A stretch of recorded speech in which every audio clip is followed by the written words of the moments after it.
Well, welcome Facilities Division and Happy New Year. Chad and I hope that you had a good time off and that you were able to get some much deserved rest and some time away. And we also want to say thank you for all that you did in 2020.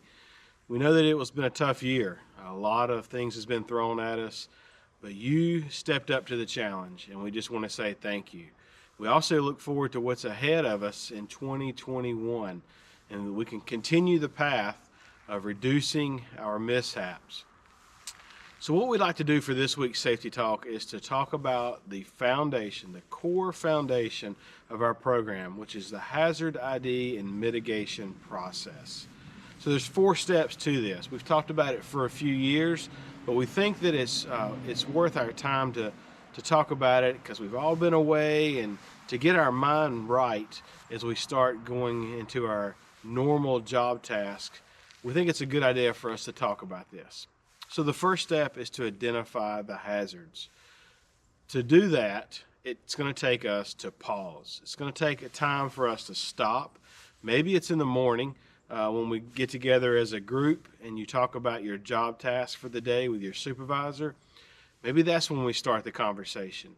But that conversation goes throughout the whole day. As you're getting ready to do a new task, maybe you and your coworkers, you look at the job that you're going to do, and you say, is there any hazards here that we need to make sure that we address? And if there is, maybe we pause. Maybe we go back to our supervisor. Maybe we go back and we talk about this with somebody else if we need to. But the next step is to assess the hazards, and that's kind of what we were just talking about. So we're going to look at it, and we're going to see what kind of hazards there are, but also what that hazard can do, which is going to lead into the third, which is the hierarchy of controls, or the mitigation part. That's when we establish our controls. We will go in and maybe we eliminate the hazard altogether.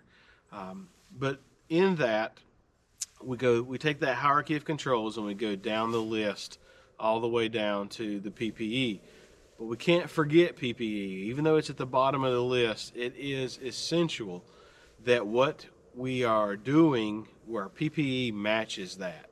If we're blowing leaves, we have our hearing protection in and our glasses on, and our safety vest. And then the fourth part of the Hazard ID and mitigation process is to monitor it. So we're going to make sure that what we're doing is effective.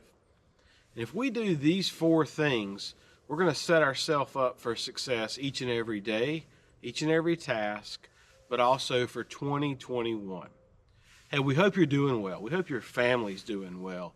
The time that you had together, that was productive for you, and that you really felt like you were able to connect a little bit more with your family, with whatever it is that you're passionate about during your time off.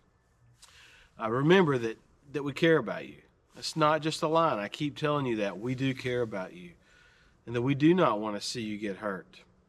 And we also want that to be go for zero. We want to make sure that go for zero we add in there. No one gets hurt. Go for zero. Hey, go Pack.